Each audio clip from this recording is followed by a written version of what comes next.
So, so we're talking about the philosophy of education, right? In terms of like a prescriptive analysis of educational philosophies today. So I suppose we already did the intellectual history and the actual history last time. So now I suppose we could talk about the different sort of the ideological landscape of education today. So what do you see as the dominant ideology? At least let's start with in the West of education. Well, I think you have to break down European and American modes. Although they're both heading in the same direction, they're doing so at different speeds and for different reasons. Hmm. Um, the predominant educational philosophy would be a sort of nightmare hybrid between Deweyan constructivism Hmm. and neoliberalism. Hmm. Um, Right. So so just sorry, let's just break this down a little bit. So Dewey and constructivism is John Dewey, and right. yeah. Go on, sorry, could you explain that a bit more? So you have the progressive education movement in the United States, and I think these assumptions now about constructive modeling and scaffolding knowledge and differentiating knowledge, Mm-hmm. uh, making knowledge appear more practical, they're all more or less assumed by almost everyone. Right. So, but the difference is, and also when we talk about like the factory model of education or whatever that we Right. talked about before, and like I said, there's a little bit of myth to that, but everybody critiques that. You could read the most right wing policy wonky thing. Mm-hmm. I was reading uh, Glenn Harland. I don't remember. He's a Pajama Media's blogger, super right wing guy. Mm-hmm. And he says a lot of the same things about factory model education that I do. Sorry, right wing conservative or right wing libertarian? Right. Well, yeah, he's actually in the middle. Okay. So You can generally right wing. generally right wing. You have that problem in America where libertarianism is on the right as a sort of degenerate form of liberalism, whereas in Europe, when we talk about the right, we also mean things that are far, far, far different from that, which they exist in the United States, but not in the same way they do in Europe. Right. Um, so So what was he that saying? So it's the factory model of education. factory model of education is bad. Traditional pedagogy is weak. We need to change education. Blah blah blah. I mean, just the same thing you hear everybody say. Uh-huh. Um, but it's time to. We need to make it cheaper. Mm-hmm. Um, and we need to um, really deprofessionalize teachers basically. Sure. um, Reprofessionalize. Deprofessionalize. Now they Deprofessional. don't say that. They would say reprofessionalize, but actually a lot of what these goals are and a lot of what the technologicalization is about is um, is taking the good idea of getting a teacher-centric classroom sort of, you know, broken down a bit, which is something even socialists have agreed with. I mean, Paulo Freire Mm-hmm. talked about that as well. But um, the uh, the difference is a lot of what that's aimed to do Mm-hmm. that you see with MOOCs and all these other things, Right. uh, and particularly in the United States, virtual online charter schools, is to um, break up teacher professionalization. So basically make it cheaper. And I'll tell you why that's important. I mean, there's a couple of like just basic Marxist economic points that we need to break down. Hmm. Knowledge is not a Marxian commodity. It is a necessity for capital to reproduce itself. Given Not, labor, sorry, are you saying the commodity is a necessity for capital to reproduce itself, or no, knowledge? knowledge. Right. Knowledge is not a Marxian commodity. Hmm. It without a government to protect it, it trades for nothing. Hmm. So it's like a public good almost. It's either a public good or it's a monopoly capital. But it could only, and by that I mean it's either a public good or it's enforced by copyright law. Copyright law is a form of monopoly capital, meaning that people know that it can Mhm. be recreated freely. Its value is worthless because it can be recreated freely. Um, Therefore, the only way to its commodity value is worthless. It's not worthless. So it can only be propagated and sort of conducted through large institutions. Through large institutions with the force of the state behind it because it has to be protected by violence. So a monopoly has the force of a state. If it's in private sector, it has a state force behind it, doesn't it? Right. Yeah. That's how I mean that's how it works.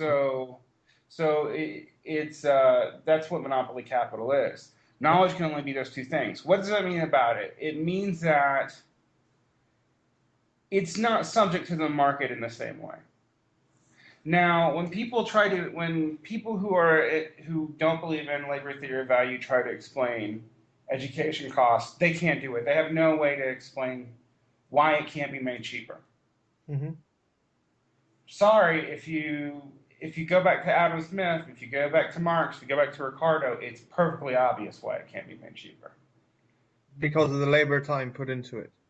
Right. It's a It's labor it's intensive. time put into it, and it doesn't make a commodity, so you don't get anything back. You can't exploit it. Hmm. So this is why you said, like you made the point last time, that education is a net loss industry. Right, and it always will be.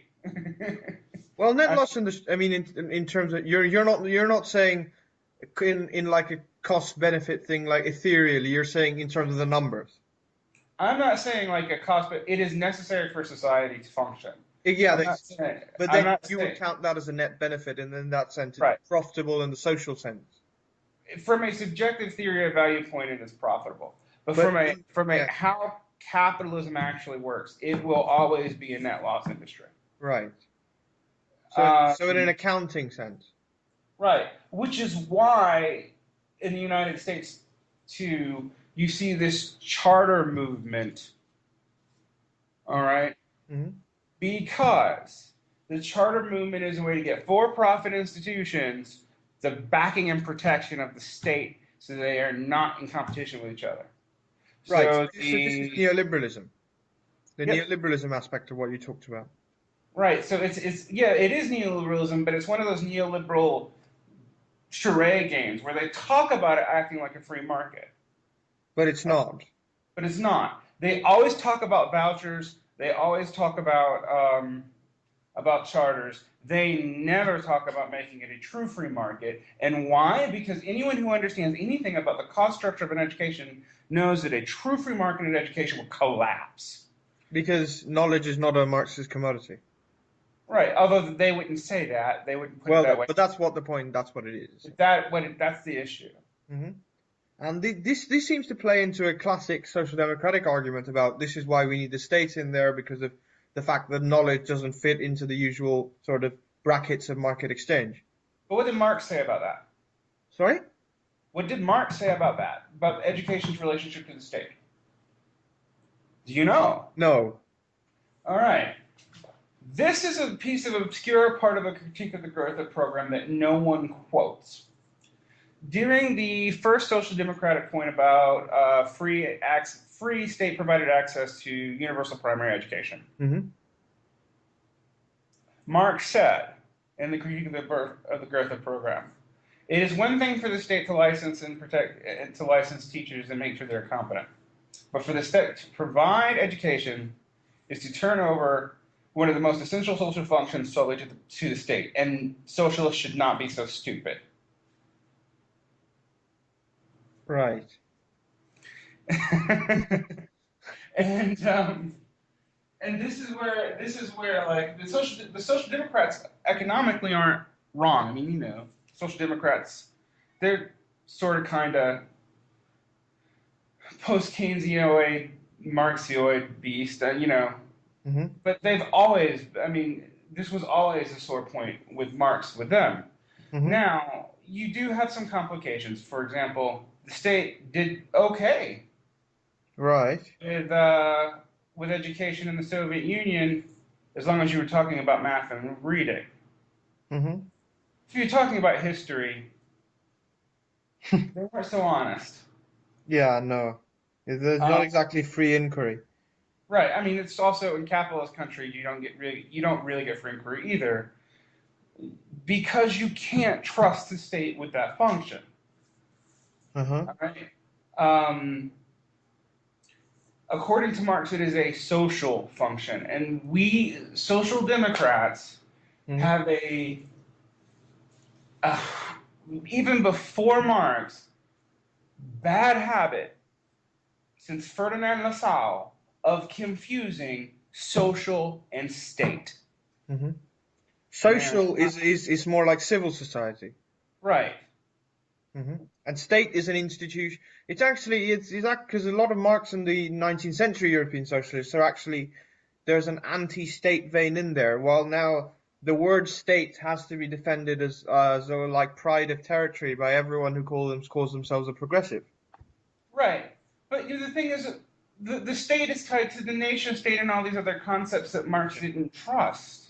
Hmm.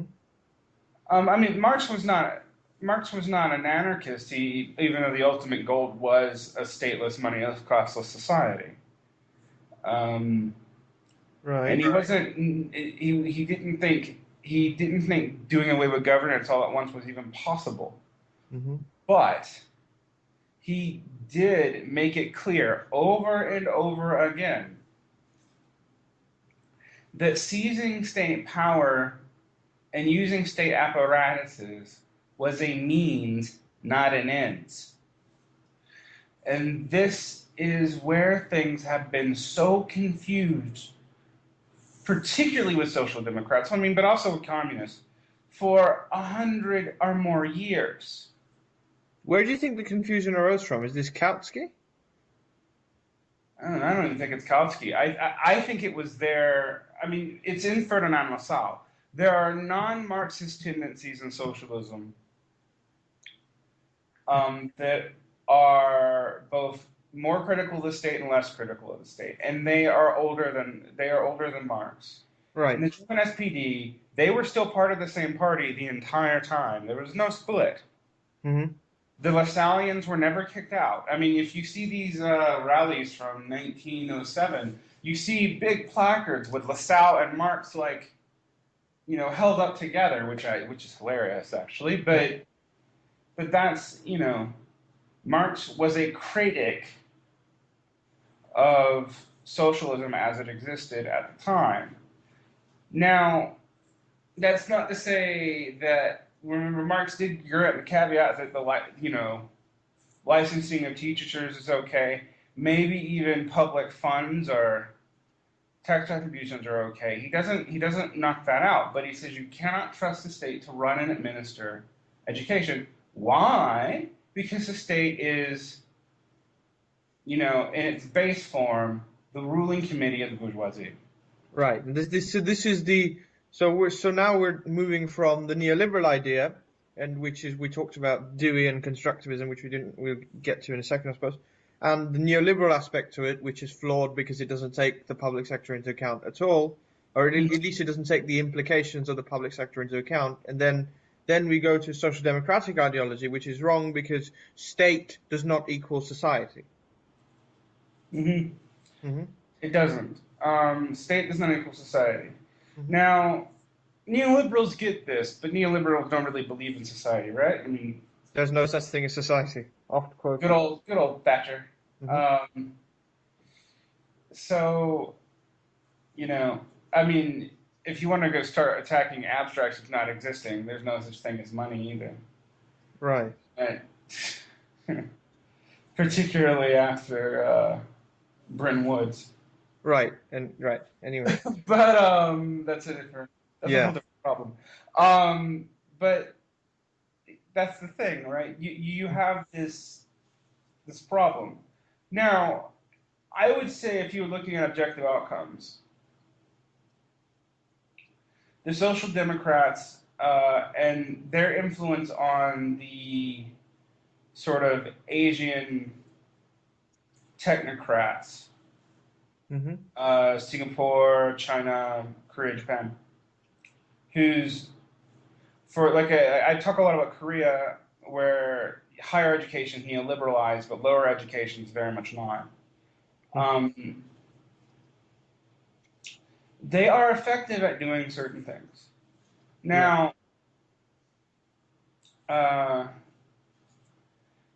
the American model, if you control for social class and race, um, and race here actually just, again, generally being a proxy for social class, honestly. Right. And for some cultural values, but I'm not going to get into that nightmare here. Um, if you control for social class and race, See Derick Varn as a rightist shock. yeah, this will happen again.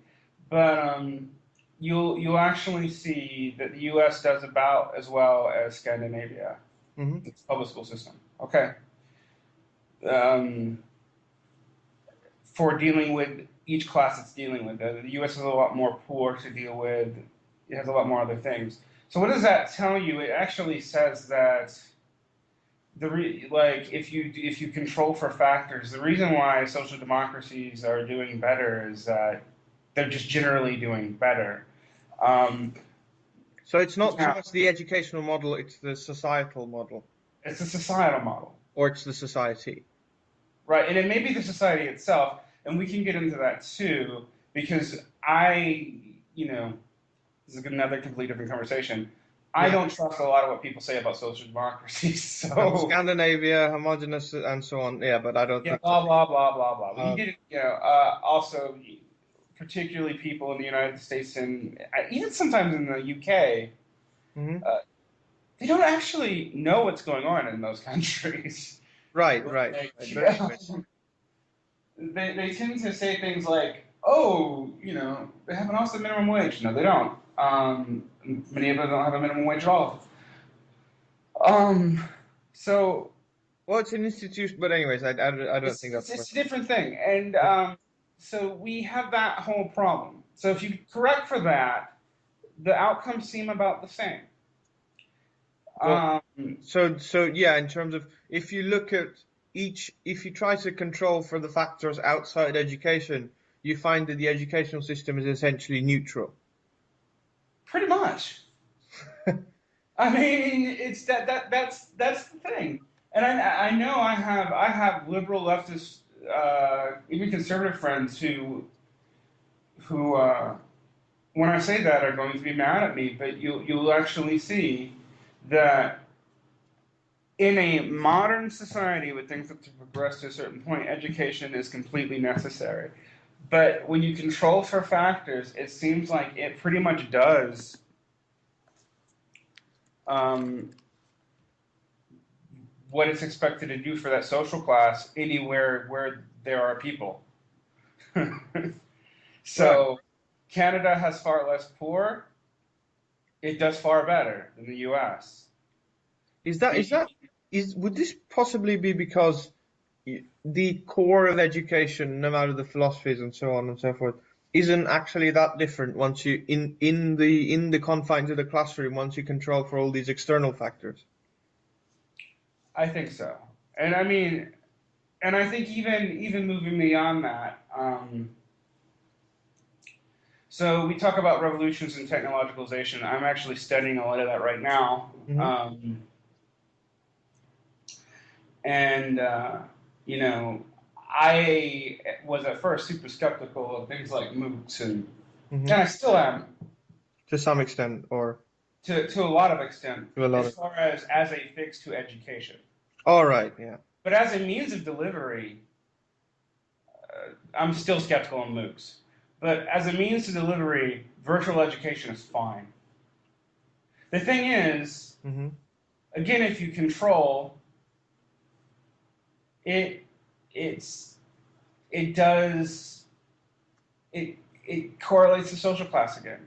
Because the people most able to use the MOOCs are the people who quote unquote least need them, I suppose. Right. Or if you look at, say, K through 12 virtual education in the United States, which is mostly a for-profit charter school thing. Right. A lot of it has really shitty outcomes, like 40%. But if you look at who's enrolled in those classes, it's usually like people who are considered unteachable in a traditional classroom. And the technology isn't going to change that. Not much. Hmm. Why are they unteachable? Well, having gone out and dealt with a lot of these kids, I would say 99.5% of the time you can go to their home life and see why, and they're usually poor. They're usually they a lot of times we used to tell these sob stories to teachers about, like, oh, your kids may only eat Hmm. when when they're at school for sure, and you think, oh, that's bullshit, and it's not. um, No, I mean that's not. It's season 3 of The Wire. Or right. I mean, it's just sadly quite accurate to a lot of things. And that's what I saw too, is that if you had a child who was particularly dysfunctional for behavior disorder or something, Hmm.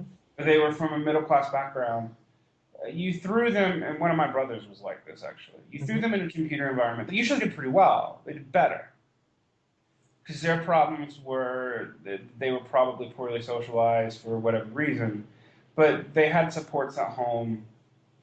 They had food, etc. Hmm. That's a big one. Food, Yeah, malnutrition. they had sleep usually if you could get them off the computer at home. Hmm. Um, No, I mean conservatives would probably say at this point. I mean, you're what do you call? This is the same old left-wing problem, saying that poverty will fix everything, etc., etc. but poverty doesn't fix everything. I mean, It fixes some things. but it fixes a lot. Yeah. The thing is, But a you've lot heard the of argument, right? With we the same thing. It's a related thing about crime. well, look at crime. Everybody who knows, the conservatives say this, but then they live in middle class neighborhoods or upper class neighborhoods. Why? Why? Hmm. Well, to escape crime, which they know is Escape concentrated. problem, which they know comes from poverty because of. I mean, it's also the same. I mean, I say this to liberal friends. To liberal friends, this is not something I critique conservatives on, who talk a whole lot of things about race, and Hmm. I'm like, well, why won't you live in a black neighborhood? And why do you want to send your kid to a certain kind of school? Hmm. Conservatives say that too, and like, a lot of people think I'm being, conservative racialist. I'm not. What I'm pointing out is that the reason why you don't want to is because minority areas, particularly black and Hispanic, um, tend to be poor. Yep. Um, and that's from years of really racially disparaging labor policy, Hmm. oppositional cultures that developed to each other because of poverty in the U.S. South, Hmm. uh, et cetera, et cetera. I mean, Yeah. So here, but here you seem to actually agree with the mainstream US left line. I sort of do. Because this is exactly what, I mean, someone like Cornel West would say. Well, Cornel Russ isn't always wrong. The problem the problem I have the problem I have with it with that line on a few things though, and I will say this is one, it tends to make this stuff about privilege. It tends to make it about acknowledging it individually, Hmm. right? I think this is actually a very neoliberal and pernicious ideology. Because the Acknowledging idea of privilege. eliminating privilege is a neoliberal idea. Yeah, actually, I think eliminating privilege as privilege is a neoliberal idea. Why?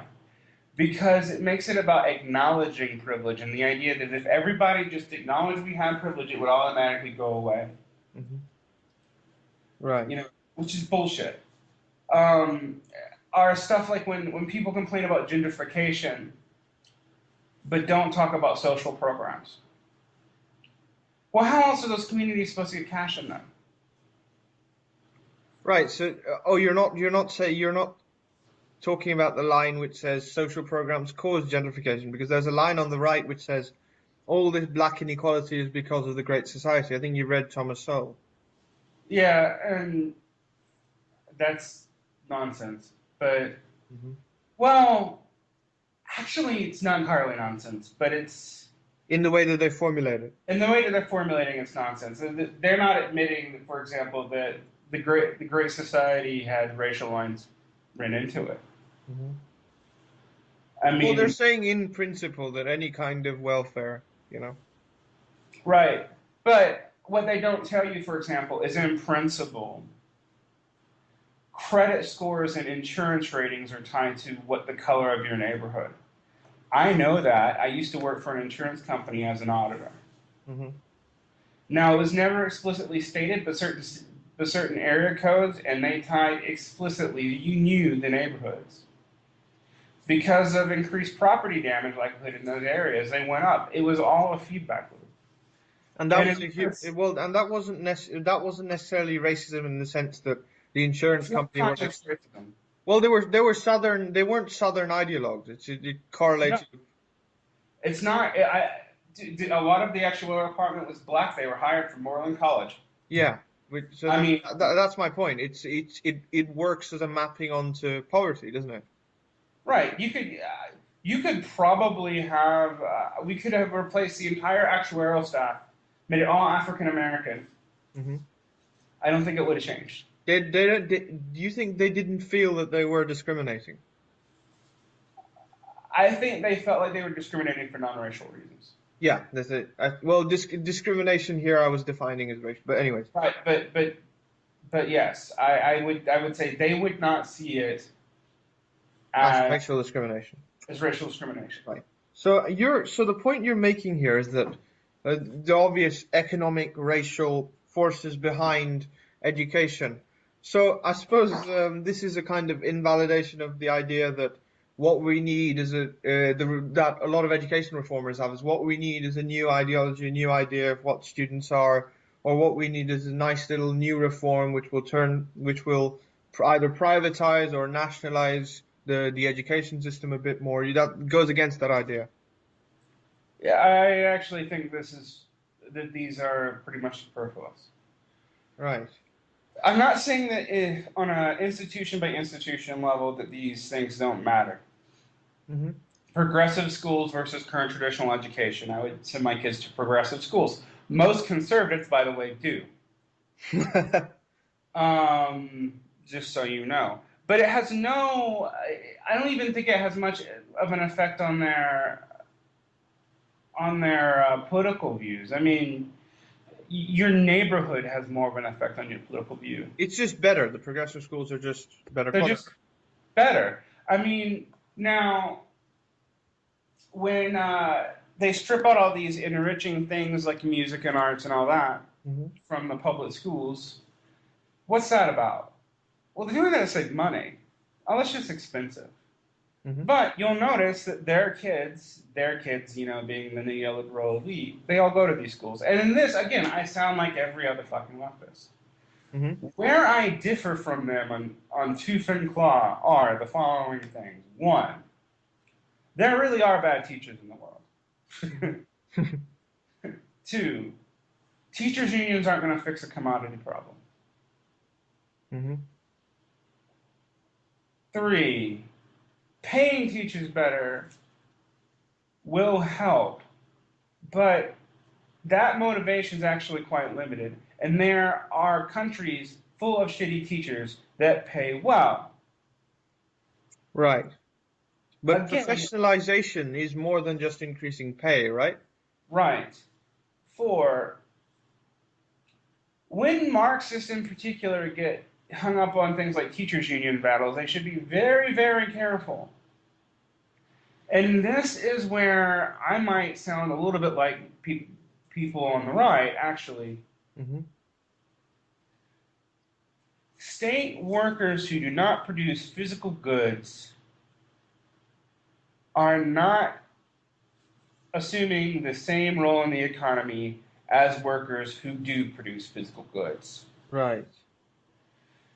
The same methods of organization and the same class interests do not apply to them. This is not to say that teachers are labor aristocracy, although on a worldwide scale, let's be honest, they kind of are. Mm-hmm. For example, when teachers are talked about being a poorly paid profession, and they are poorly paid compared to everything else that requires that amount of education. Okay, that is totally true. Right. But even in the United States, with the exception of 10 states, of 10 individual states, I can even name up what they are. Mm-hmm. Most of them are in the Mountain West or the South. Mm-hmm. Teachers are actually paid above the average income. Right. So it doesn't actually help that much. Well, it's so the issue is not about the when they're comparing them to other professionals, they're comparing them to things like lawyers or other professional government workers. Mm-hmm. But from a point of view of consumption as weighed out against production value, Mm-hmm. all those people are state workers. They're insulated. They are a form of labor aristocracy. You mean teachers in public schools? Yeah, even them.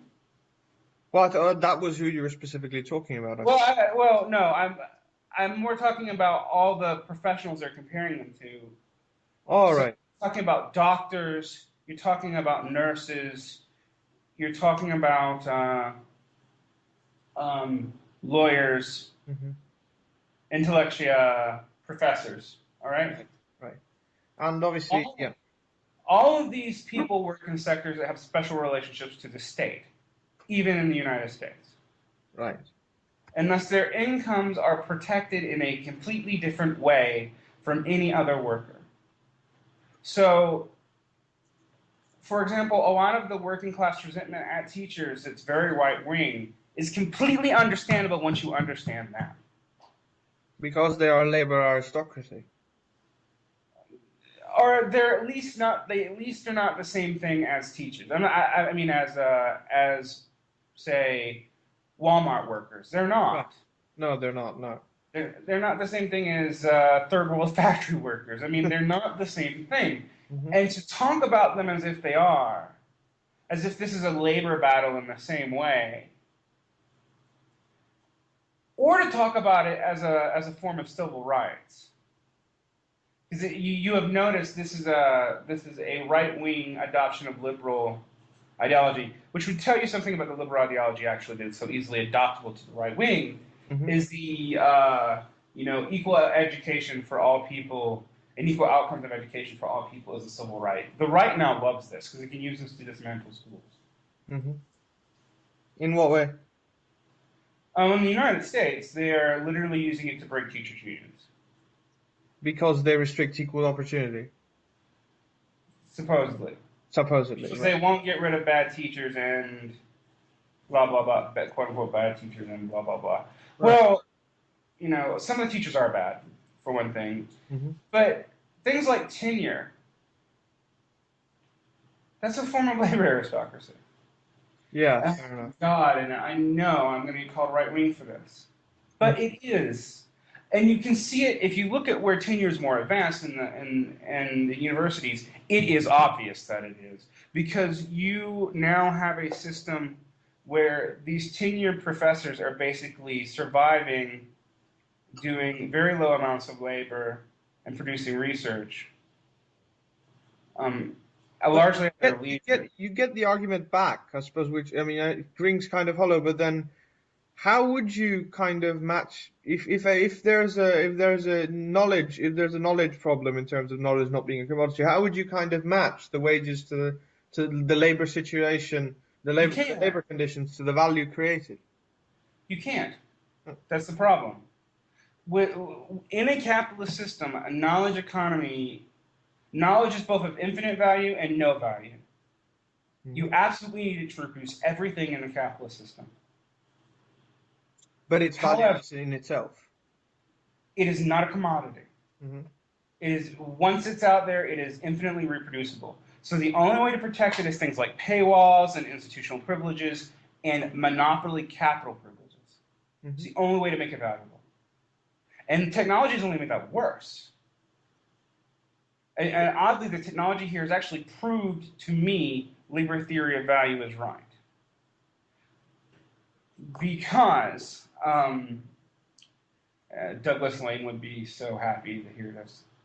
But because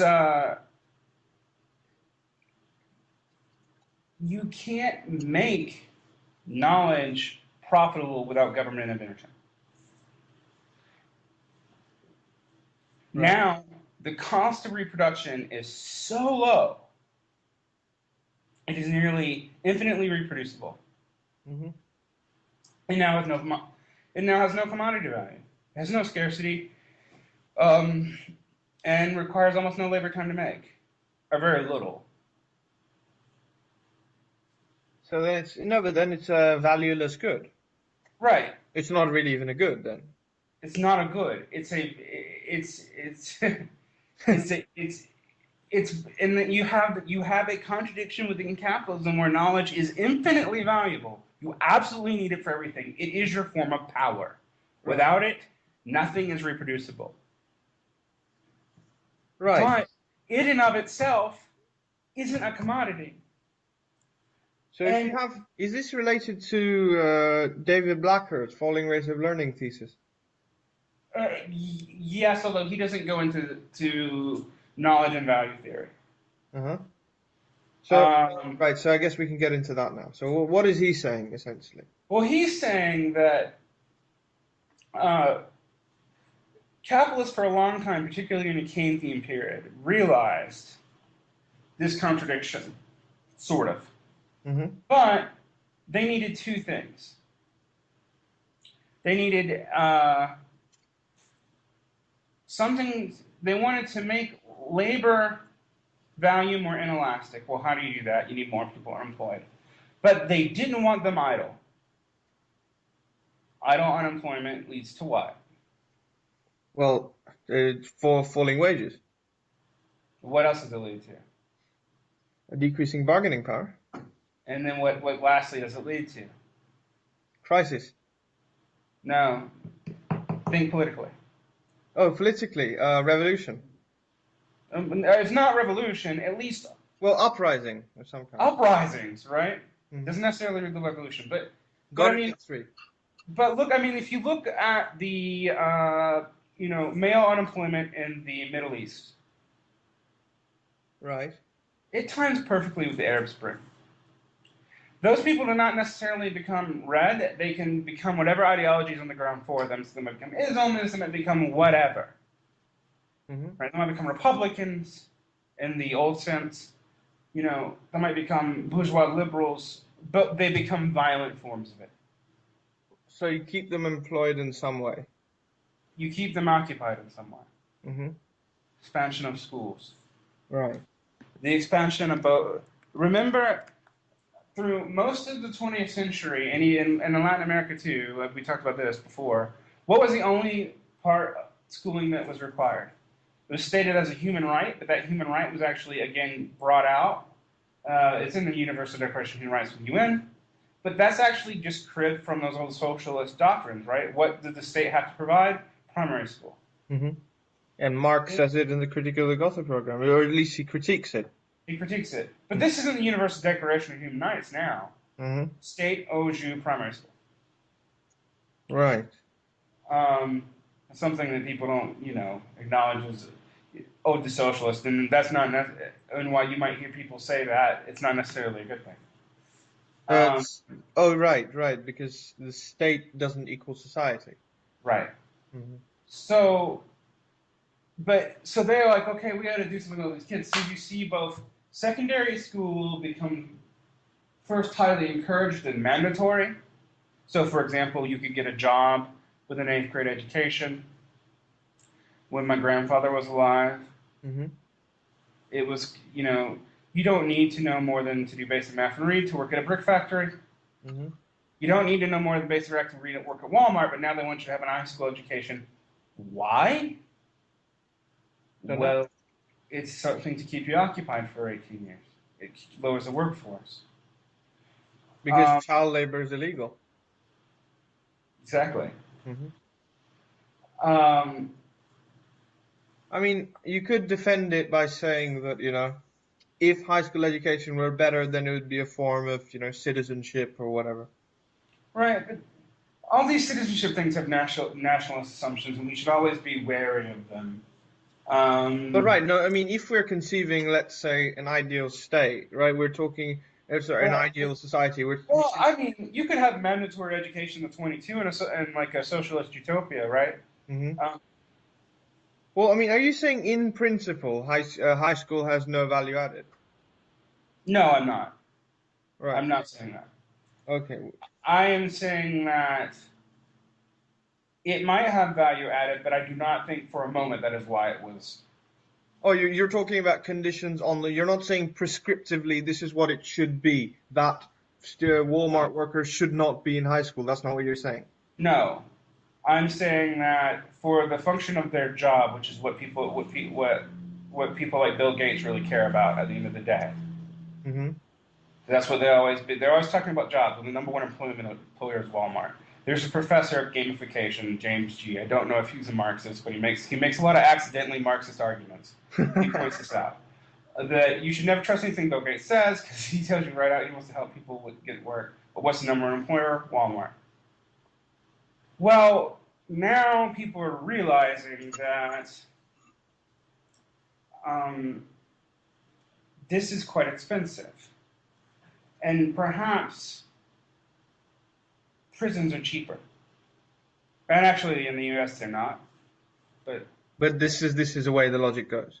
this might be the way the logic goes. Or perhaps you can just keep them on the computer all day. Hmm. Yeah, I suppose. Okay, so just to sort of summarize. So we've talked about the neoliberal, essentially. I mean, everything we've talked about right now, from the social democratic point of view to the liberals' point of view, can essentially come under the view of neoliberalism because there's a dynamics between the state and society and things like this. But Right. right, no, so what we're doing is actually describing several facets of a ruling ideology. Correct. So, okay, but getting from this to what I originally expected we would talk about is let's talking about new sort of ideologies of learning, right? So the guy that you cringe about was his name, Ken Robinson. Hmm. What's your problem with him? It's all just a matter of getting kids away from standardization and letting them all do their own thing. It's Montessori school. And what's your objection to that?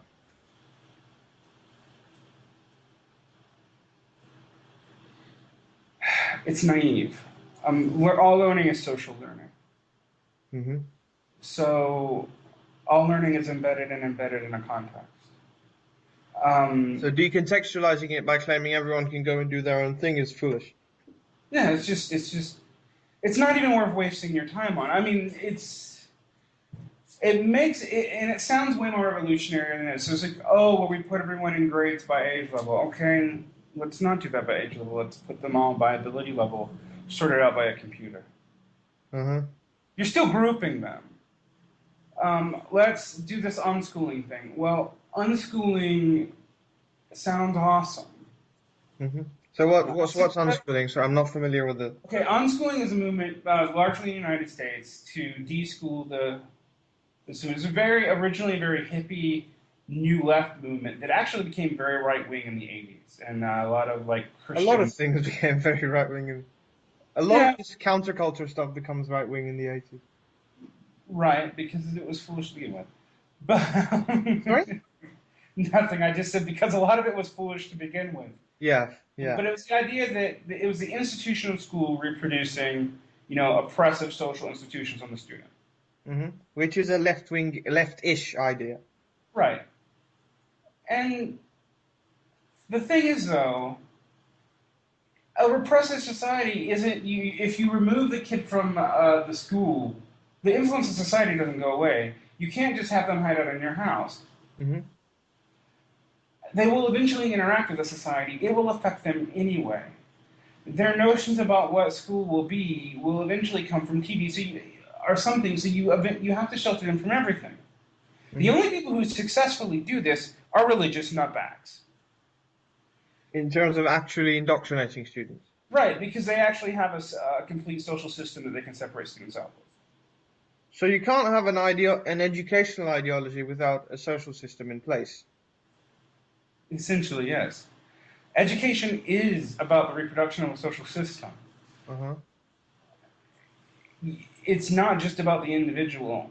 That's what education does. It is an intersubjective. Silly Mexican internet. Hello? Yeah, hi. Hello? Hi. Hi. It's probably me. I don't trust Mexican internet, so. Yeah. No, it's fair, it's fine. Yeah, it's just yeah. After that, it just the last thing you said, it really clicked. Yeah. Because because it makes sense. Because it's a lot all the it's why no one in the reform movement can ever possibly get anywhere. Right, and it's why you have 250 years of education reform that has made education better, but at pace with the society itself. hmm I mean, that's the thing. Like, humans are social beings. Our intelligence is a social intelligence. If we were not social beings, we wouldn't need a language. We could just be like a great cat and be incredibly smart and kill shit. Or become or become the Kantian transcendental Yeah, choosing being. yeah. Or we could just be the great transcendental being. It's another one of the things of what humans are. hmm And Yeah, you, no, it's and but does this view extend to all social policy, or is it? I think education is a bit more specific than I think other. this is specifically education because this is where this stuff is. This is where liberal assumptions are Fall apart. probably they fall apart the most. hmm And ironically, the entire edifice of modern education hmm is constructed upon liberal assumptions. Kenneth Burke's not wrong about that. hmm Education was a medieval religious institution expanded in the early modern period to become a universal institution. As we Built talked about upon in our Enlightenment rationalist ideas. right, hmm as we talked about in our 3-hour thing, hmm that form will always probably be given to these sorts of assumptions. Right. So it contains within it the seeds of his own stagnation. As most things do. Well, isn't this an essentially dialectical notion, right? Because you're talking about a thesis and a quote unquote antithesis. Right, you're talking about a thesis and off but yes, you are.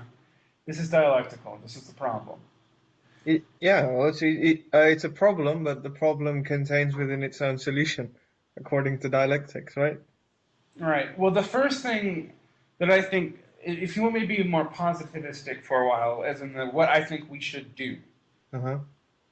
Well, Uh, transform society, which is the yeah, previous of podcast, course. which is the previous podcast. Um, Well, the previous one we talk about the left.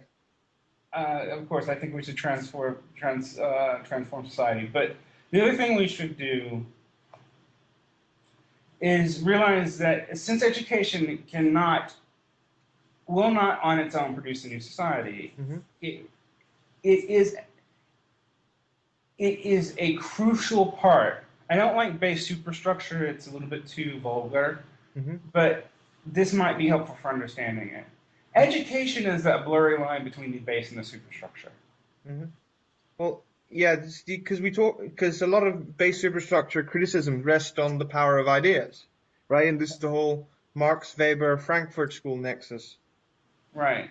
And Education, education and knowledge as a whole seems to be this kind of the key to that. but knowledge as as the way humans interact with it, not knowledge as in the way ideas exist in the world or Hmm. are the ability of things. I'm not talking about, whether or not they're objective facts. I'm not a postmodernist or any Hmm. such nonsense. But but the way people engage with knowledge, categorize knowledge, break, systematize, and taxonomize knowledge, and thus reproduce knowledge is But I linguistic. suppose we could get into the debate whether ideas exist in and of themselves or yeah. Right, right, right. Is linguistic and not is linguistic and thus social. Uh-huh. Yeah, Different. yeah. Sorry, I just suppose I might be taking a term from Judith Butler here, but might ideas not exist in the performant? I'm wanting to say performative. Might ideas not exist simply in the way that we use them? Uh, They might be so performative, but that means my problem with that is it becomes tautological. Ideas so don't exist in the way that we use them. We use them in accordance to the ideas. yeah, yeah, and where do they come from? They come from themselves. Yeah, it doesn't. It Yeah. actually doesn't hold. And That's yeah, but I don't think that matters for the purposes of this discussion. but yeah, I'm just too philosophically rigorous to let it drop. But Yeah. but but that's exactly something we need to keep in mind. I mean, like I said, Judith. I don't hate Judith Butler. I just wish she could write more clearly. Um, the performative element of knowledge is because knowledge is social. It's linguistic. It's Mhm. symbolic. It is also fundamentally about reproducing material things. I suppose we could reach that compromise position then. Knowledge displays itself in the world in these social functions, but can exist apart from these social functions. Yes, I could. Well, for example, and not to get too epistemic, you get into a qualia debate, which I don't really want to get into. Uh-huh. But is the knowledge of doing something to say the same thing as the knowledge of knowing about how to do something? Uh-huh. Do you see the distinction there? So I, for example, might know about every step of how to make a nuclear reactor, but I do not have the knowledge to do it. You do not have the knowledge of doing. Right. Mhm. But my still point, the conception, and this may be beyond a Marxian point. This may be a Wittgensteinian or even Buddhist point. Mhm. Um, and I will admit to having both Wittgensteinian and slightly Buddhistic biases, which are my one bourgeois affectation. Mhm.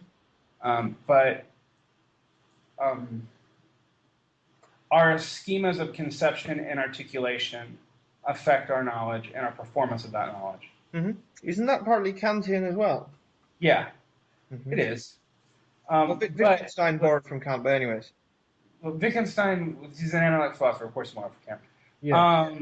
My point being, um, in a more Marxist sense, so that means it's still social. It exists in a social context. You cannot possibly extrude it from a social context. Um, to make this in the most crude philosophical point, the chair is a taxonomy that we have socially agreed upon. The fact that I sit in it is a social rule. If I went to a society that had no chairs, that concept is now useless. And I'm looking, and the same thing could be a table with a weird wall. I Mhm. mean, it's it's socially situated. Mhm. If you take a broader view of that, it means that to expect education to fix society in and of itself is to is to believe that it drives its own feedback loop, Mhm. and it does not. So if education is an intersubjective form of reproducing or socializing individuals, you can't fixing education is almost like a circular reasoning kind of thing. Fixing education to fix individuals to also Fix society, actually. to fix society believes that education Stands apart. replicates society but creates it. Okay, now education can be altered. It can introduce new ideas. Otherwise things wouldn't change. But they're But reflective of ideas about society, not just education. right, So, for example, and the abolitionists, if they started schools, there would be a broader social vision there, which would come through.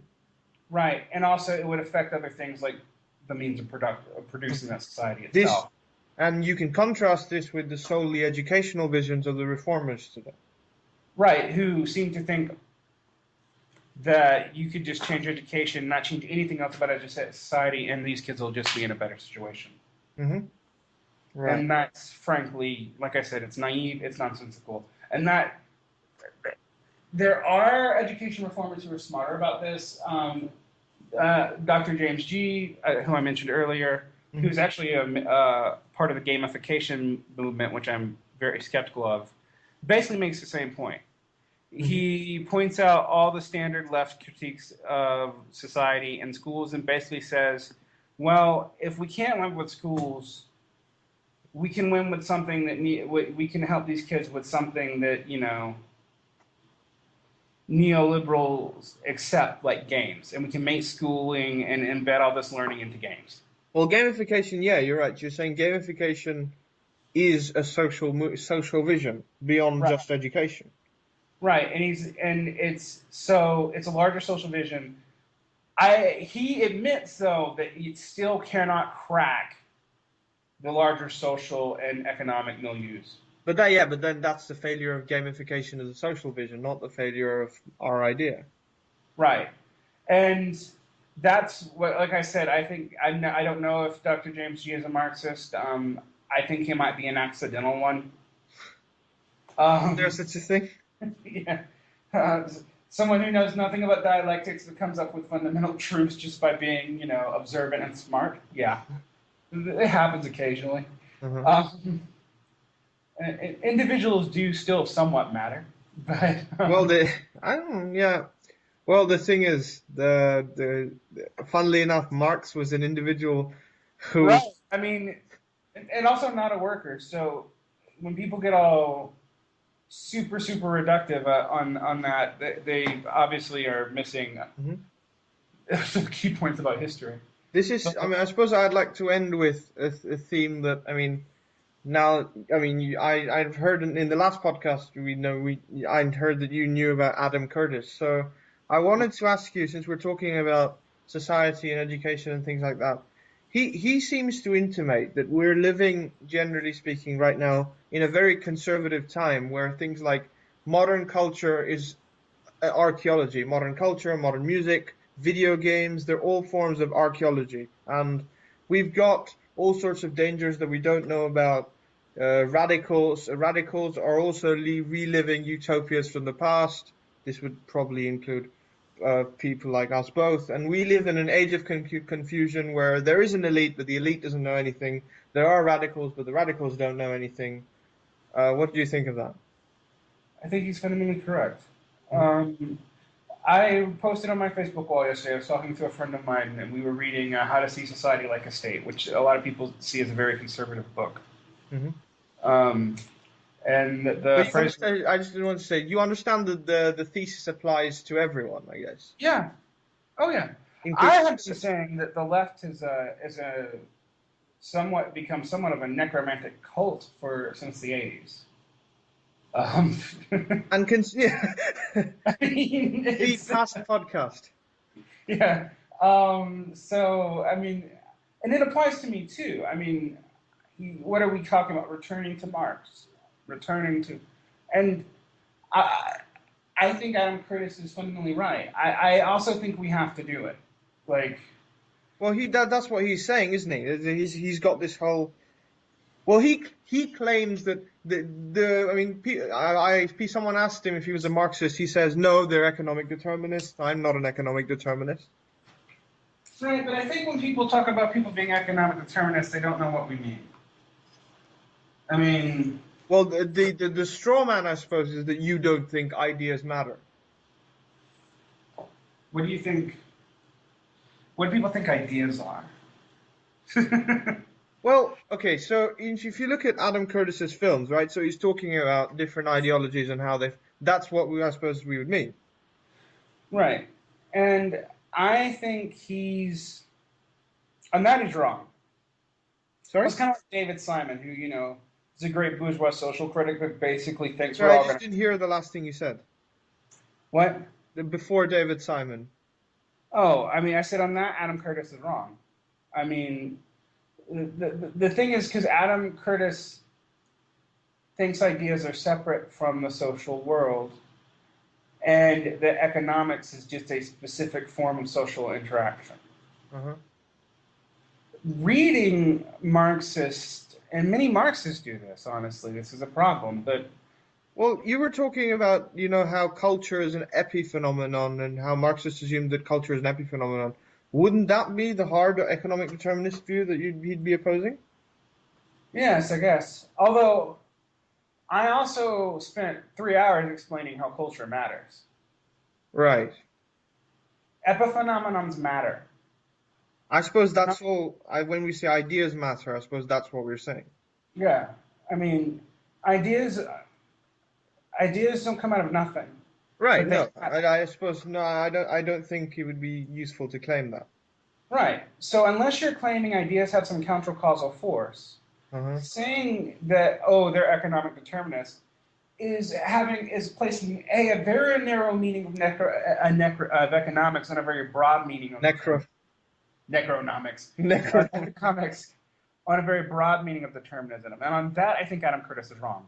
But he's right about us living in a conservative time. Uh-huh.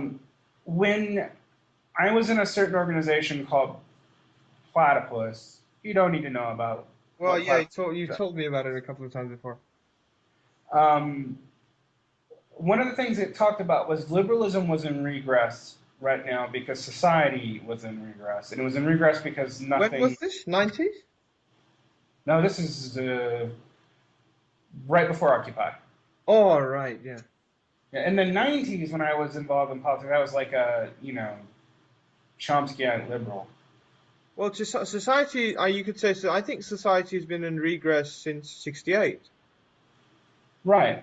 Actually, they would argue society's been in regress maybe since the real subsumption of labor, which would be about 1921. 1921. Yeah. I'm not so I sure. mean, and maybe that's too far. Where you place the exact date is either going to be 68 or it's going to be Well, I some. just look at the amount of the new ideologies, and it seems to me to end with Herbert Marcuse and the New Left, and variants of the 60s counterculture. And since Right. then, we're just blending and so on. They're either Marcuse left or they're Mao left, but both are out of 68. But those were new. Well, Well, I mean, yes. obviously, to the extent that anything is new. Right. I mean, they were consummations that came fully articulated out of 100 years of prior struggle. But yes, they But were. since then, You've had rehashes and revisits. You have people turning back to Prohune. You have people turning back to Austrian economics. You have people turning back to Keynes. You have people turning back. I don't know. I mean, like you and name. this is not just like the word. This is even true of, you'd say, of yourself. Oh, yeah. I mean, I have a friend who's a primitivist, and we're not going to get into how I feel about primitivists. I did a whole podcast series with Doug Slane on this. But the one thing he told me is primitivism is a defensible ideology when Marxism fails. Right. And I sort of thought about that, and I was like, I don't really agree with you, but You kind of agree with it. it seemed defensible if you were a Marxist and you saw things fair. But the thing is, Marx actually says, he says it explicitly, the movement of human history is in leaps and starts. And if you look at, for example, bourgeois emergence, that took over 400 years. Hmm. I mean, it shows up in Italy and or England, depending on which thesis you put more headway into. It definitely shows up in at least proto-forms in Italy. And it's Right. definitely fully evolved in England by the 15th century. And the revolutions and civil wars, they're all tied. They start being tied to the Reformation from moment one, and they're just in religious language. Uh-huh. How can we expect socialism to come into being Within 2 years. within 2 years, 10 years, a Now, hundred the years, thing a is, hundred years, even? we're looking at what you call in the social media culture. It's almost as if the revolution has to happen next week, Monday at 2 p.m. Well, I mean, and we want it to, right? Because everything seems like it's got to happen now. And things, I mean, I'll admit, stakes are pretty high. Hmm. But I can tell you, the person who I knew who thought the stakes were highest, I won't say his name. Hmm. And as much as I've been claimed to be a right-winger, he eventually gave up and then became an anarcho-capitalist. Right. And racist. Right. And But did so in a period of about a month. but this is the thing about an age of confusion or an age of ignorance. No one really knows what's going to happen. No, no one does. And the one thing we then, as educational reformers and Marxists, should be honest about is I'm agreeing with David Backer at this point. We shouldn't be fighting eliminationism tooth and nail. We should be subverting it. Uh-huh. And how would you do that? Because things like gamification, Right. things like admitting we might not be able to save the teaching profession as it currently exists. Uh-huh. Um, I mean, I will do what I can when I go back to the States to help every single teacher that I can, including vote that way, even though Doesn't I that don't really believe doesn't much. that have implications for you Huh? as a teacher yourself? Uh, I don't know that I don't know that I'll be in teaching in 4 years. Right. It's becoming a precarious bit of work, and I'm Uh-huh. not a fool. you know, I've also changed career. I mean, like I am an academic, but I have been a loading docks worker, and I have been an insurance auditor, and I have been a pizza shop manager, Mm-hmm. and a pizza shop cook. So I am fairly confident I can adapt with the times. Sure. I am also well educated and from a lower middle class background, but since I'm well educated and frankly white, um, I have the privileges afforded to me that I can survive this. I'm not worried about me, but I don't know that I can save the teaching profession. I don't. I honestly have looked at state budgets. Are you saying but is that not so true of academics? Universities, I presume, will be slightly more durable than, say, high school teachers. Um, I think there's a core of academics who will be fine, but I think the glut of academics that exists right now, particularly in the humanities, are. You don't mind if I be explicit on this, right? Yeah, go ahead. They're fucked. Um, Right. their entire funding structure comes from the Cold War. Where there was excess cash to spend on them. Right. And there was multiple reasons to spend it. None of that rationale exists now. Mm-hmm. Now the STEM people, they're probably fine. There's gonna be humanities professors, but it will be a race to only where it's winner take all and everything. Only the absolute best will be supported, and they will probably only be at elite schools. And I don't know that we should expend massive amounts of capital fighting that. Because there's other things we can do. Right, and I'm not saying I value literature as much as the next person. I was an English major. Hmm. Um, But this I'm a doesn't, poet. I mean, I suppose, this reminds me of the thing that Paul Krugman wrote about in the 90s. He said that in about 100 years, education will be completely devalued, and I will be a penniless, if I exist there, if I existed then, I'll be a penniless university professor doing writing work on the side or some kind of menial job on the side. And honestly, until the Cold War, that is actually the norm for A- professors, Academics. for Well, academics. That's except for the rock star ones. That's always been true, except for post-war period. where you've had enough cash to keep these people. Right. Hmm. Because I mean, it was always expected you had a post as a professor, but if you wanted to be wealthy, you had to make it, helping industry or writing books or something. Or you get a trust fund like Schopenhauer. Right. Or you were, which is why it was an aristocratic game for so long, is you had to have the trust fund or a royal society or be a gentleman enough to be able to do this because you had the leisure time to go about and the capital to go about improving society by doing these Mhm. things. But You know, unlike let's say a capitalist, or libertarian, you're not saying at all that this is desirable. no, this is terrible. This is not good. I just, you know, In an I'm not. ideal society, if we had the resources for it, you would fund the humanities. Well, if we have the resources for this, uh, and I mean, in an ideal society, and we do, with an ideal society and a stable population, all right, I'm Hmm. not growing, but stable. Hmm. Um, yes, of course we do. I mean, you could. The vision of labor would be based on talent, not access, Right. and and people are talented at many different things. Hmm. I've learned this myself. I'm a very good pizza cook, and I'm a good poet, and Hmm.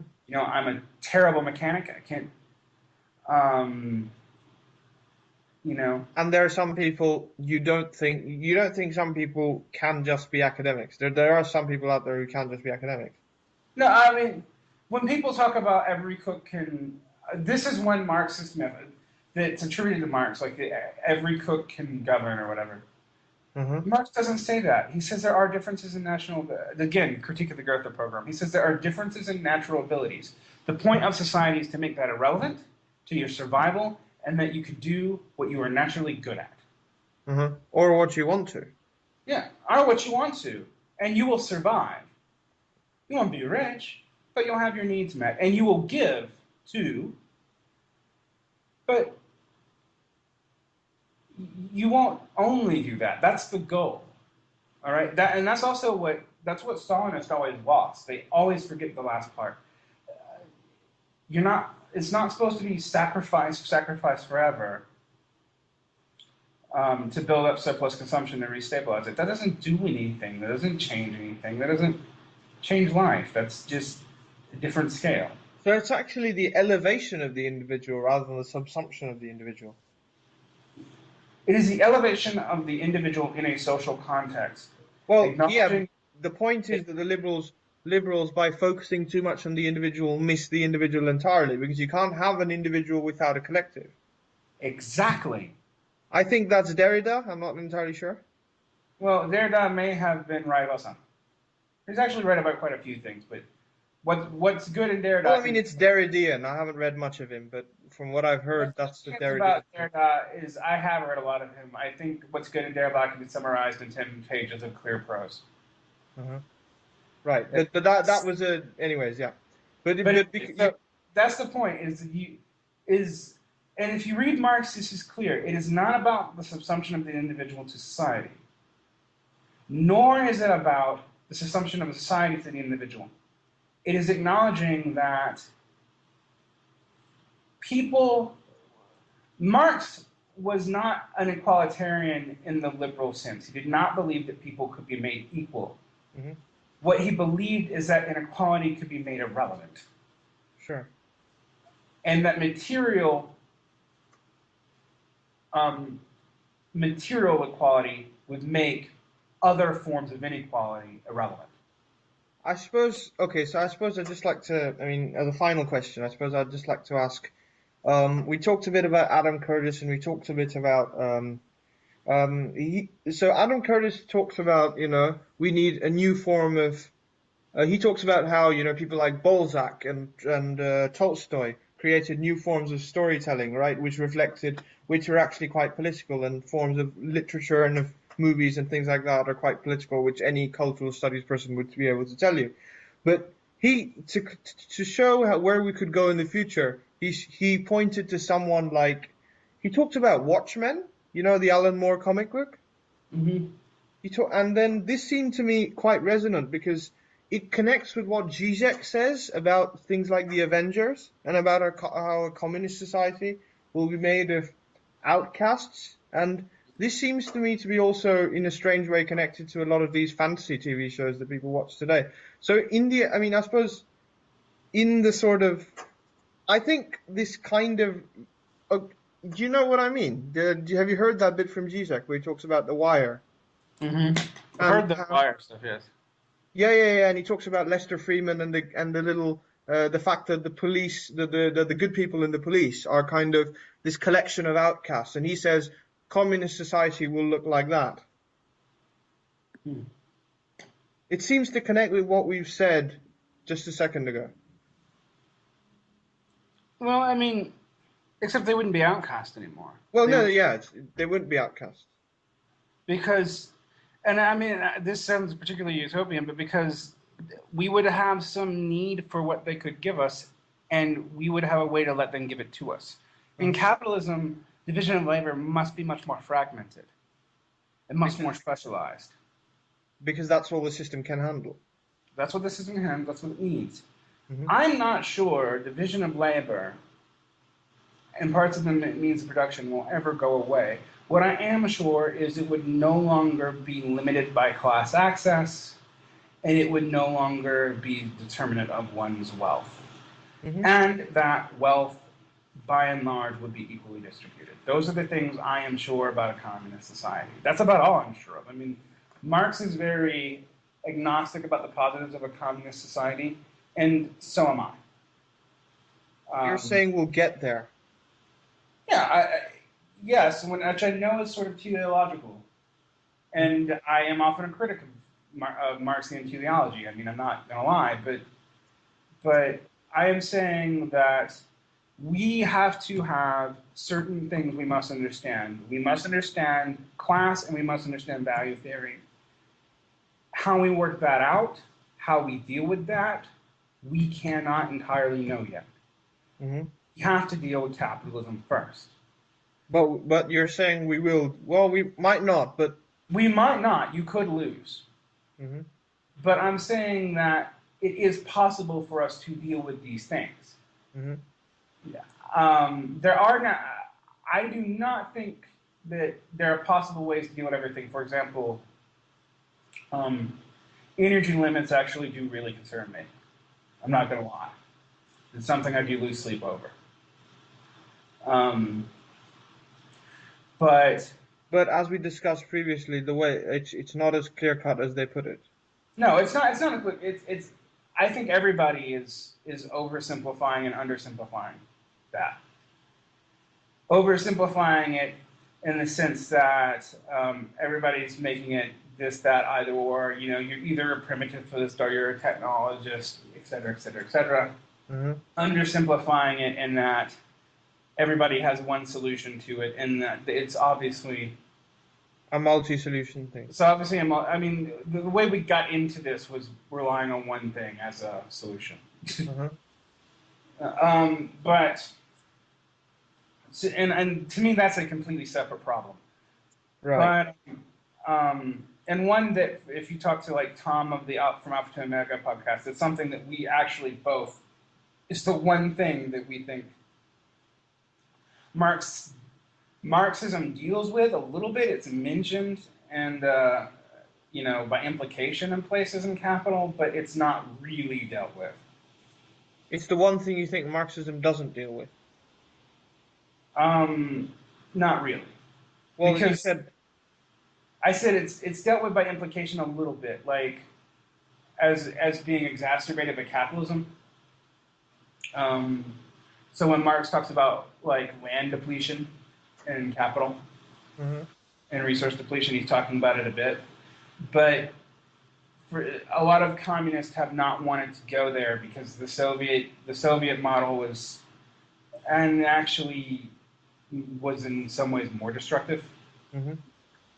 The Chinese model was in many ways more destructive, although it's becoming less so. But it's hard to know how much it has anything to do with Marxism now. I wonder what you thought of someone like Jeremy Rifkin's his idea of the zero marginal cost society, where you have this where technology is pushing the costs down to zero, and eventually all gonna be in a collaborative commons. Well, it's basically the most optimistic version of the immiseration thesis I've ever heard.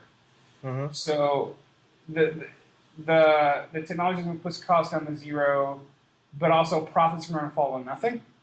So we'll be in communism because we'll just be there anyway. Uh-huh. Um, I would love to believe that would be that simple. I don't But see you anyone. think, I mean, you can be non-teleological by saying a force is pushing one way, while we don't always have to go there. Oh yeah. Well, I think there's logics to history. Hmm. And once things happen, there's a logic to playing that out. Capitalism has logics, but remember, we have one advantage that people in Marx's time did not have, and in this, I am not a Hegelian. Um, we have probability. We know there is more than one possible outcome. While Hegel had to work with a discrete, essentially Yeah, one discrete of. and absolute, Mhm. mechanical, mystical world. And then also the materialism Marx was working from, not just the Hegelianism, was also just as absolute, hard, deterministic, no probability. Mhm. We have probability. An event can go multiple directions for almost random reasons. There are contingencies. Mhm. That doesn't mean history doesn't have a logic, though, and that's the thing. Like, once events happen, they will play. Like, neoliberalism, as we knew it in the '80s, was not the only response to the failures of Keynesianism and the decline of profits Uh-huh. in the '70s. One of them, well, the New Left didn't really have a project, but one of them you'd say was situationism. Yeah, one of them could have been situationism. One of them could have been what I mean. One of them was, frankly, in a lot of the cases, a lot of social democratic states, imperialism. Uh-huh. Another fix.